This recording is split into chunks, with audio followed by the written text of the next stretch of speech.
Myles Garrett is ready to start carving a tombstone for Aaron Rodgers as the Cleveland Browns gear up for their matchup against the Pittsburgh Steelers on Sunday.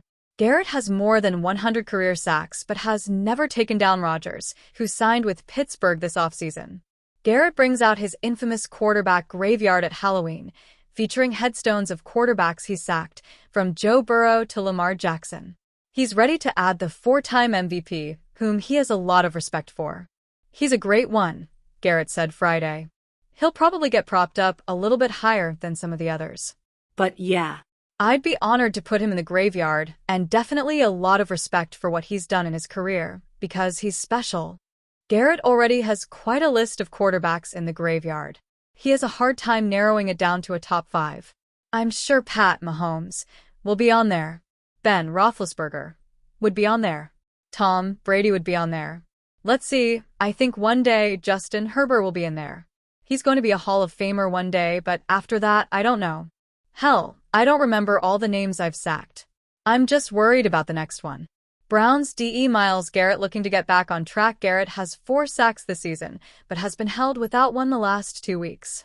Part of that has been opponents implementing a quick passing game in an attempt to neutralize Garrett.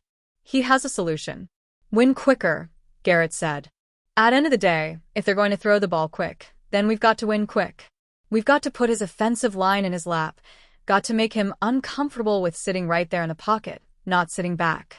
And eventually we're going to start taking away those short throws, those short intermediates. So there'll be opportunities to make plays. We've just got to make sure it's there. 3rd and longs, he can't be settling for less.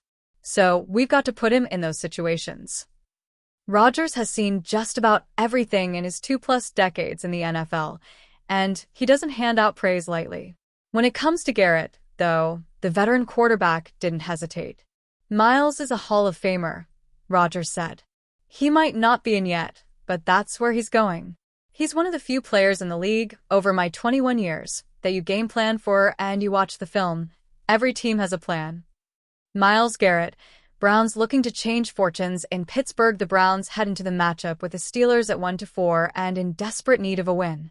Unfortunately, that hasn't happened often for the Browns in Pittsburgh. Cleveland's last regular season victory in Pittsburgh came in 2003. Winning in general would mean a lot. Doesn't matter where it is or who it is. Right now we need to get a win desperately, and there's got to be a sense of urgency with everybody, Garrett said. Now, is there some history behind it? I'm sure, but behind any win or loss you can go back and find. But we want to beat these guys, and there's definitely layers to it. But the most basic of that is we need one. The Browns are a 6.5-point underdog on the road for the matchup. The Cleveland Browns were pleased enough with the play of rookie quarterback Dillon Gabriel against the Minnesota Vikings last weekend that they traded Joe Flacco to the Cincinnati Bengals, but the story could play out far differently on the road against the Pittsburgh Steelers on Sunday. Pro Football Talk noted on Saturday, October 11th, that Steelers head coach Mike Tomlin has devoured rookie quarterbacks over his long and successful career in Pittsburgh.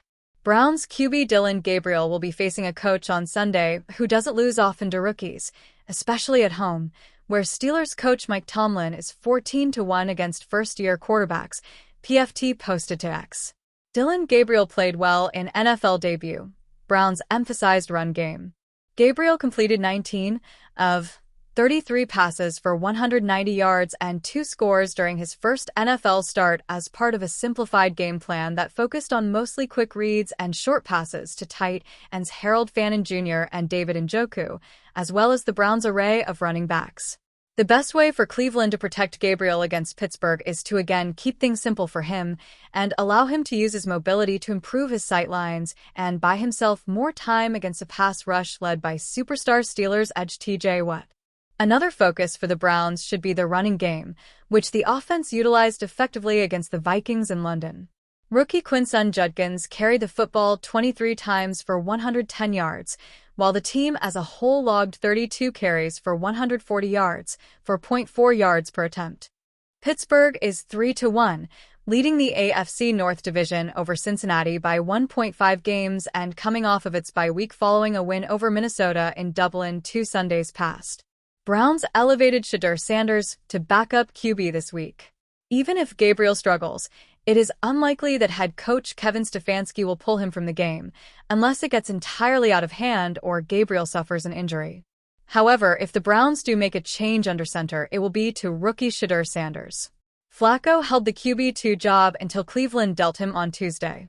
At that point, fourth-year quarterback Bailey Zappe moved up from the practice squad to compete with Sanders for the backup position. Stefanski told reporters on Wednesday that he would let practice play out and make a decision on QB2 later in the week. Sanders ultimately got the nod and has now moved up from QB4 in early May to one injury/poor afternoon of play by Gabriel from getting his first real shot in the league. I'm in a great mental space overall, so I would say you tend to get a little bit more excited when you see a light at the end of the tunnel, Sanders said on Thursday. We're going to make sure we do everything we can to make sure Dylan's ready for the game. Whatever that means, he continued. I'm overly confident within myself. I know when I first got here, I'm ready to play, but it's up to the coaches and whatever decision they make then, I'm fine with. The Pittsburgh Steelers have built a passing game that can at least function with Aaron Rodgers at the sticks, but they haven't been able to prove they can be a legitimate contender for a championship due to how lacking in creativity and nuance this passing game is. Rodgers is currently last in the league in both time to throw and average depth of target. Unless DK Metcalf breaks off deep down the field, this team has no verticality in addition to being a generally disappointing wide receiver room outside of their new addition from Seattle. The Steelers are not in a position to cheap out or sit on the sidelines at the trade deadline this year, as a major addition should be a prerequisite. After months of being floated as a possible option, look for Las Vegas Raiders receiver Jakobi Meyers to finally shake free.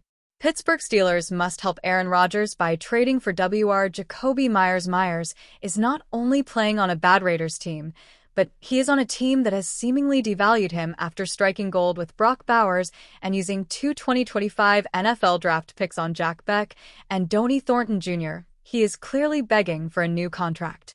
With Rodgers likely coming off the books next season and Pittsburgh lacking tons of players they are paying long-term on the offensive side of the ball, adding Meyers to the mix and giving him the contract he deserves would bring two of the top 30 wide receivers in the game together on a possible contender. In the short term, Rodgers may find a new best friend in Meyers, as the former Patriots standout has made a career out of separating at the line of scrimmage and securing tough catches over the middle. Even with Calvin Austin making improvements, Meyers is a clear upgrade over him. The Steelers appear to be heading for another year of sneaking into the playoffs before getting detonated by a superior opponent unless they can bring in some sort of difference maker.